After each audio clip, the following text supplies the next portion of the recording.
Assalamualaikum warahmatullahi wabarakatuh. Saya Diati Madrokaya Yamasumi dari kelas D4 SKL 3B.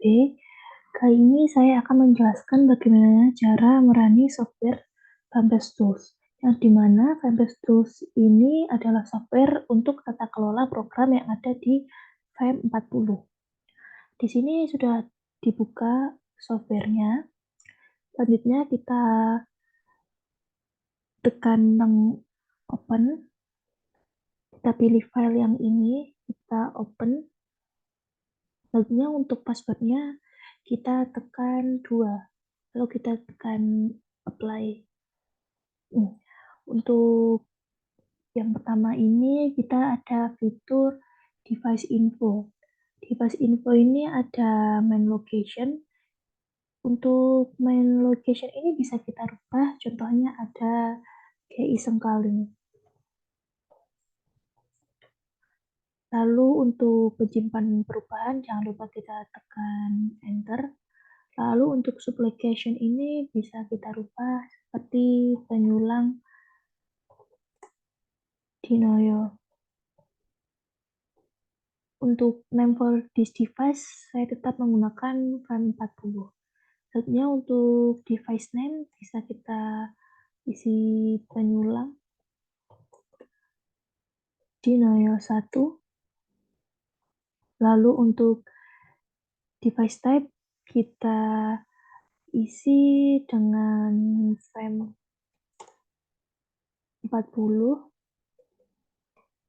Lalu untuk application modenya ini disesuaikan dengan peruntukan atau digunakan untuk penyulang atau feeder. Di sini saya tetap menggunakan application mode motor. Lalu nanti untuk menyambungkan dengan alat, jangan lupa kita menekan wide current view to device, tapi karena ini belum tersambung ke alat, maka belum menekan bright device ini. Selanjutnya kita ada fitur measurement. Measurement ini digunakan apabila sudah dipasang di penyulang secara offline. Setelah terpasang, maka akan keluar arus di sini berapa ampere. Untuk fase current IL1 ini untuk fase R, IL2 untuk fase S, dan IL3 untuk fase T.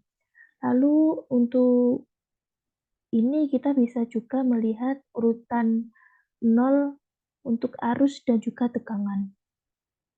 Selanjutnya untuk current harmonic atau pengukuran harmonisa, di sini ada total harmonic distorsinya dalam bentuk persen, juga ada individual harmonic masing-masing di sini ditunjukkan dengan spektrum. Lalu di sini kita ada harmonisa 2 sampai ke 15. Di sini bisa dilihat bahwa semuanya bernilai 2. Hal ini karena ini belum tersambung dengan alatnya. Nanti jika sudah tersambung dengan alat, maka akan berubah menyesuaikan dengan beban. Selanjutnya ada phasor diagram. Di sini digunakan untuk mengetahui keseimbangan pembebanan dan bisa juga melihat phasor arus dengan menggunakan V40 ini. Di sini phasor arusnya 0 semua karena masih dalam keadaan offline atau belum tersambung dengan beban. Nanti ketika VM-nya sudah terpasang dengan beban, ini bisa jadi yang merah ini jadi phasor untuk sudut 0, lalu untuk biru bisa digunakan untuk phasor 120, dan untuk yang kuning bisa jadi untuk phasor sudut 240. Maka di dalam phasor diagram ini bisa dilihat bahwa kondisi secara lead time dan pembebanannya apakah seimbang atau tidak seimbang. Kemudian konfigurasi pemasangan CT-nya dilengkapi dengan ZCT atau Zero Change Transformer. Arus urutan nolnya itu identik dengan arus yang mengalir di netral atau di 0. Begitu pula PT yang digunakan yang wiringnya ataupun konfigurasinya digunakan untuk mengukur tegangan urutan 0, yaitu wiringnya dalam keadaan open delta connection atau broken delta connection, maka di sini tegangan urutan 0-nya bisa ditampilkan. Jadi intinya fase diagram ini bisa digunakan untuk melihat apakah tegangan atau arusnya seimbang atau tidak.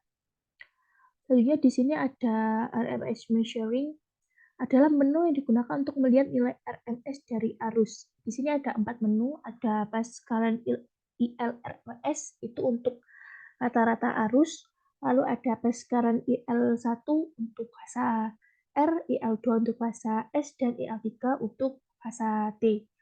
Lalu di sini ada Monmax, di sini itu ada data history per bulan. Bisa mengukur arus maksimum per bulan. Di sini bisa dilihat ada time of day atau jamnya, dan juga ada date atau tanggalnya. Lalu selanjutnya di sini ada protection. Protection ini ada beberapa fitur. Lalu selanjutnya kita lanjut ke overcurrent stage. Di overcurrent stage ini ada 1, 2, dan 3.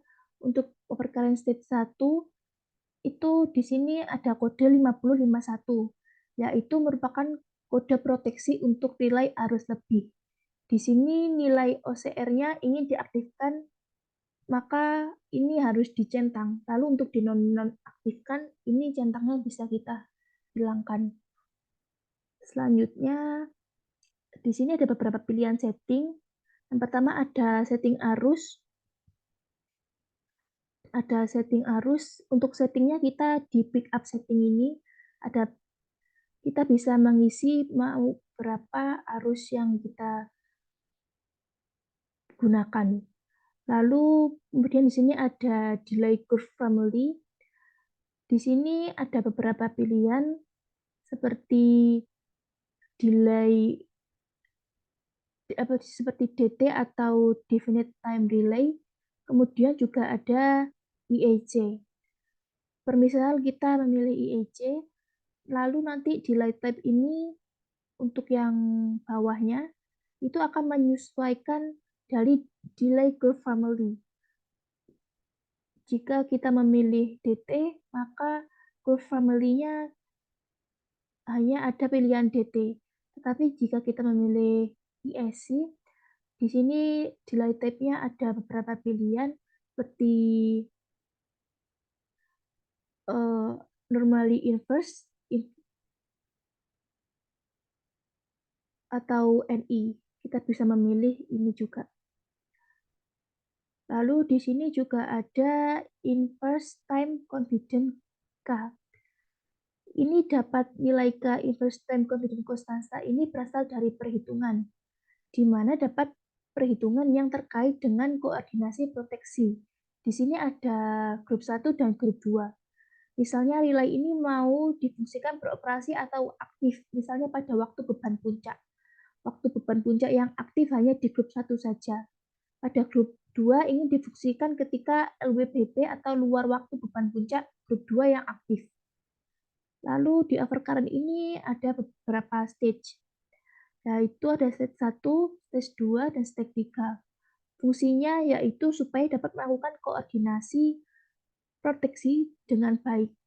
Di overcurrent yang kedua, di sini kita bisa melakukan setting, harus di enable dulu, kemudian yang masih warna merah ini harus di-white terlebih dahulu. Berhubung di sini masih offline, maka tetap tidak bisa.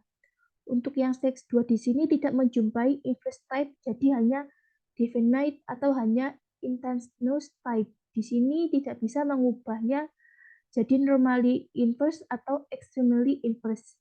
Begitu pula untuk yang stage 3, itu mirip dengan stage nomor 2, tetapi difungsikan untuk instantaneous type, jadi relay akan bekerja bila arus gangguan itu sangat besar. Dia harus bekerja seketika.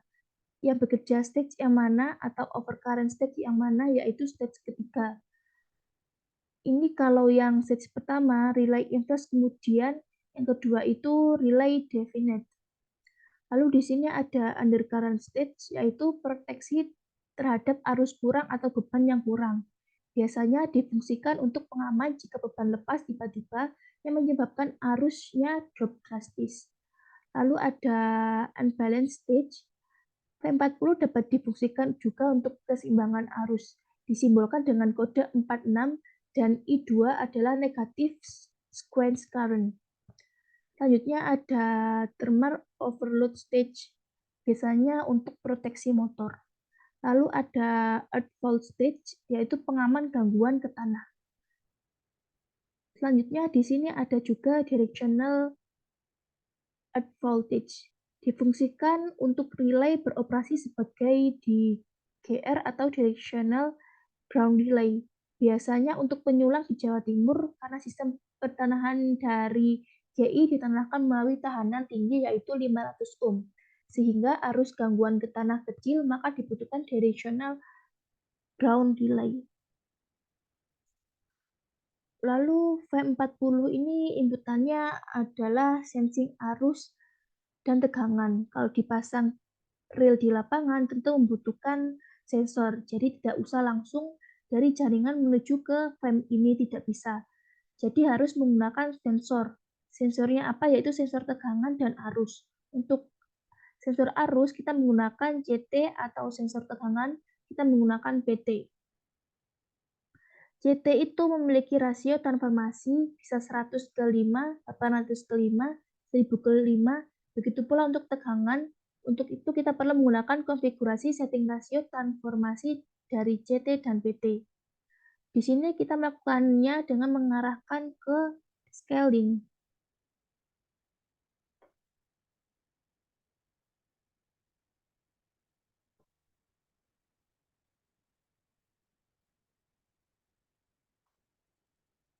Lalu di menu ini bisa kita atur nilai PT atau CT-nya. Kalau PT yang ini, yang CT yang ini. Yang atas kalian bisa atur CT primernya berapa. Misalnya saya ganti di sini 1000. Biarkan 1000 kemudian CT-nya.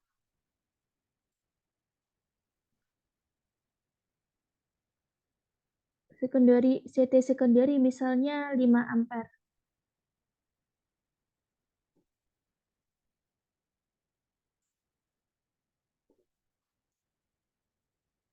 Setelah itu jangan lupa untuk menyambungkan ke alat, kita tekan white current view to device.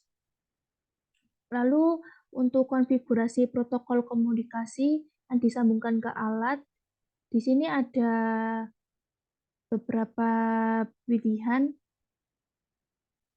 untuk IEC-nya. Tapi untuk menyambungkan ke alat saat praktik nanti kita menggunakan konfigurasi IEC 60870 5103.